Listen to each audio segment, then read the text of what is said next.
Olá pessoal, sejam bem-vindos mais uma vez. Eu estou aqui para a gente conversar sobre a parte 2 do vídeo. No primeiro, sobre saúde mental, nós conversamos sobre o tédio, a solidão e o medo. E aqui nós vamos conversar sobre ansiedade, autocuidado e assertividade. Bom, então nós vamos dar continuidade ao nosso vídeo com mais algumas sequências de perguntas que eu trouxe para vocês. Então vamos começar com a pergunta de número 4, que é: como controlar a ansiedade? Para a gente entender o que precisa controlar, é importante conversar um pouquinho sobre a ansiedade. Então vamos lá. Ansiedade é um sentimento não necessariamente sempre ruim. Por exemplo, quando nós estamos diante de datas comemorativas, ou diante da realização de um projeto que foi planejado e sonhado há muito tempo, naturalmente ficamos ansiosos. Porém, as sensações que estão relacionadas a esse momento são sensações prazerosas. Então, tudo que isso nos traz é tolerável à nossa mente. Então, essa ansiedade ela é considerada boa. Mas se, ao contrário, as pessoas percebem que, diante de alguma situação, elas têm preocupações excessivas, persistentes, recorrentes, trazendo um estresse desproporcional, muitas vezes, uma inquietação, ou uma sensação de incapacidade de evitar uma preocupação. Quando esses pensamentos eles invadem a nossa mente e são fortes o bastante para interferir na nossa rotina diária, aí sim a ansiedade passa a ser um indicador de preocupação. Toda ansiedade ela tem uma base em uma emoção negativa. E toda emoção provém de um pensamento. Então, funciona assim. Nós pensamos e, a partir do que pensamos, sentimos. Então, nós precisamos olhar para esse pensamento, porque a sensação das pessoas que têm um quadro de ansiedade muito grande é de que essa sequência de pensamentos, eles acontecem bombardeando a mente de uma forma muito intrusiva, como se a gente realmente não conseguisse ter controle. É como se você não quisesse pensar em alguma coisa, mas sem que você tenha controle, aqueles pensamentos invadem a sua mente. Então vem um pensamento, a partir daquele pensamento vem um segundo, que normalmente é irreal, mas a nossa mente alimenta a um terceiro, a um quarto, a um quinto, e assim sucessivamente. E a tendência é que essa sequência de pensamentos, eles não tenham nem validade e nem fundamento. Mas a nossa mente vai criando e vai nos bombardeando com sensações muito desconfortáveis.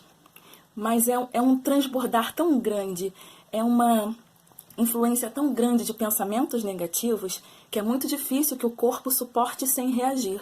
Por isso, de algumas sensações físicas associadas à ansiedade.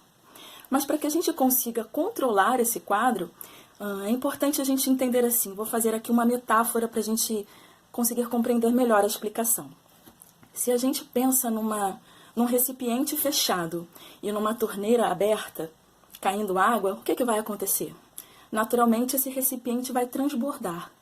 Para algumas pessoas que têm um quadro de ansiedade muito alta, a sensação é muito parecida, porque a nossa mente ela fica tão repleta de informações, de pensamentos, de ideias negativas, de sensações que nos causam desconforto, como um recipiente transbordando de água com uma torneira aberta. Da mesma forma em que essa água precisa escorrer, todos os pensamentos e emoções negativas precisam ser canalizados em algum lugar para a gente ter uma sensação de alívio. Então, para que a gente consiga controlar a ansiedade, um primeiro passo muito importante é a gente entender quais são os gatilhos que acionam a nossa ansiedade. Para que a gente conheça esses gatilhos, é importante que a gente pergunte para os nossos pensamentos: eu preciso pensar dessa forma? Isso realmente está acontecendo? O que eu estou com medo tem algum fundamento para que esse medo esteja vindo na minha cabeça? Para que esse pensamento tenha um terceiro, um quarto, um quinto? Existe alguma justificativa para isso?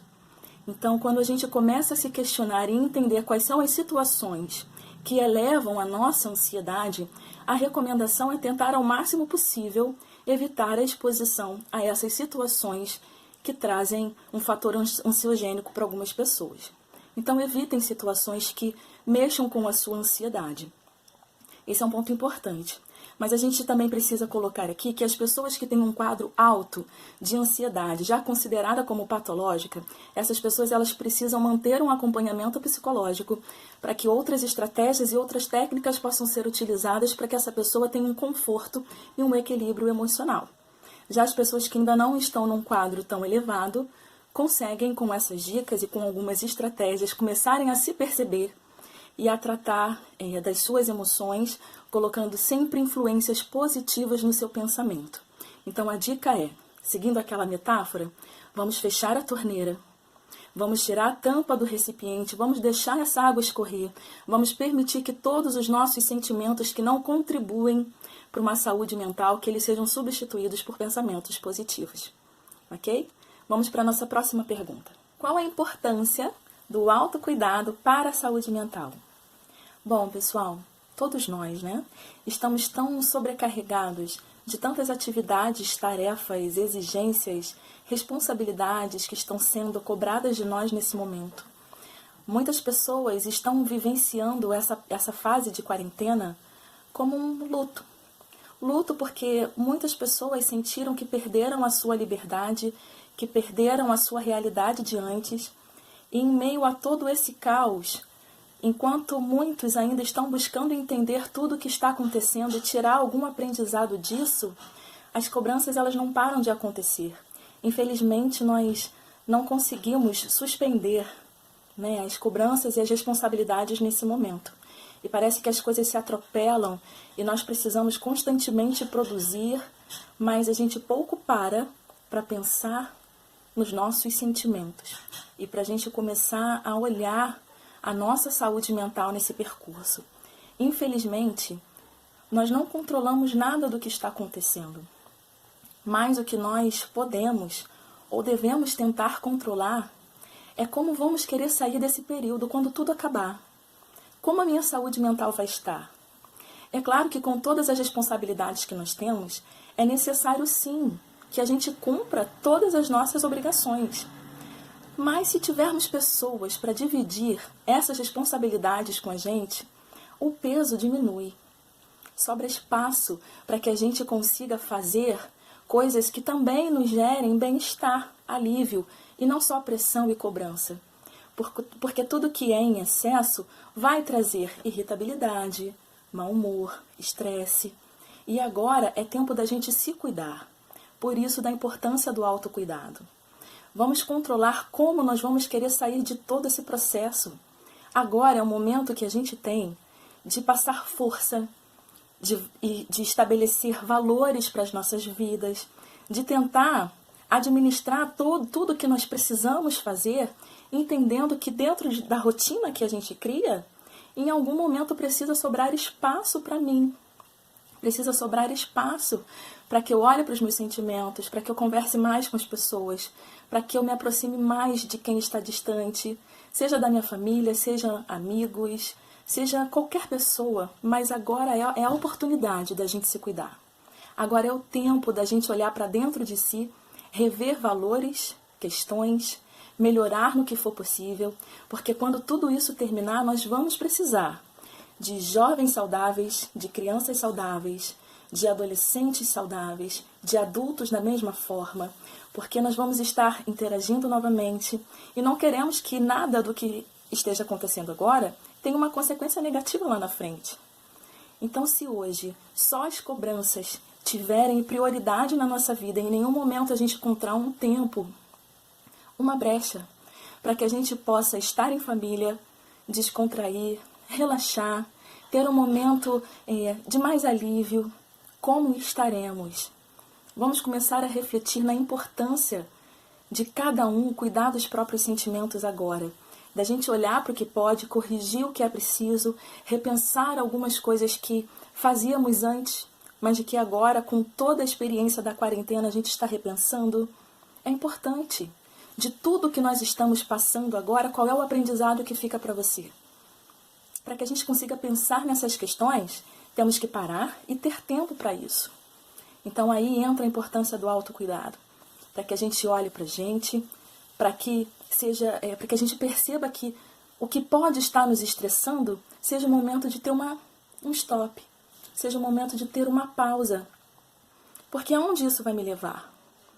Então, a vocês alunos que estão me assistindo, é provável que vocês estejam em algum momento preocupados, estressados, tensos, com toda a matéria, compromissos, provas, atividades que vocês precisam dar conta. É importante sim organizar uma rotina para que a gente dê conta de tudo isso. Mas entendam que essa fase vai passar. E tudo aquilo que você não conseguiu assimilar da melhor forma possível agora, no retorno, os professores vão estar respondendo a todas as dúvidas, com toda a paciência e carinho do mundo. Então, hoje, o que te estressa, amanhã vai passar. Então, aproveita esse momento também para que você olhe para questões que só você pode corrigir, que não depende de outra pessoa, que só depende de você. Agora é o momento da gente controlar o que sente, controlar os nossos pensamentos e conseguir tirar um aprendizado positivo de toda essa fase que estamos passando. Essa é a importância do autocuidado para a nossa saúde mental. Precisamos ficar atentos ao que nos faz bem. Tá? Essa é a minha recomendação para vocês, ok? A última pergunta desse vídeo é: como ser assertivo diante dos nossos pensamentos e das diversas situações? Bom, pessoal, a assertividade é uma habilidade social. Porém, essa habilidade ela é muito observada no relacionamento entre duas pessoas, onde essa responsabilidade na comunicação é dividida.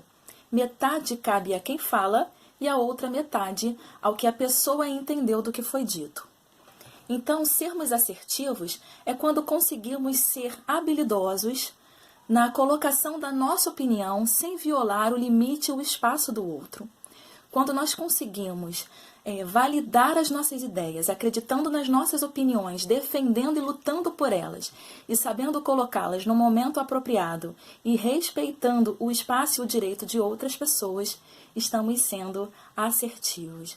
Diante dos nossos pensamentos, precisamos questioná-los se em algum momento ele é funcional para a meta que nós temos. Por exemplo, se você pensa em tirar uma boa nota numa prova e você tem isso como meta, questione se os pensamentos que vão aparecer no meio do caminho, se eles serão funcionais ou disfuncionais para a sua meta. Se você pensa, sim, eu estudei bastante, eu sou capaz de conseguir, esse pensamento é funcional, mantenha. E se ao contrário você tiver um pensamento, poxa, será que eu vou conseguir? Eu acho que eu não sou capaz. Esse pensamento não é funcional para a sua meta, então ele precisa ser substituído. Isso é ser assertivo com a forma que pensamos, ok? Nas nossas comunicações e no nosso relacionamento interpessoal, vamos sempre lembrar que as outras pessoas podem ter opiniões diferentes das nossas, mas em nenhum momento isso invalida ou desqualifica aquilo que nós pensamos. É tão importante quanto.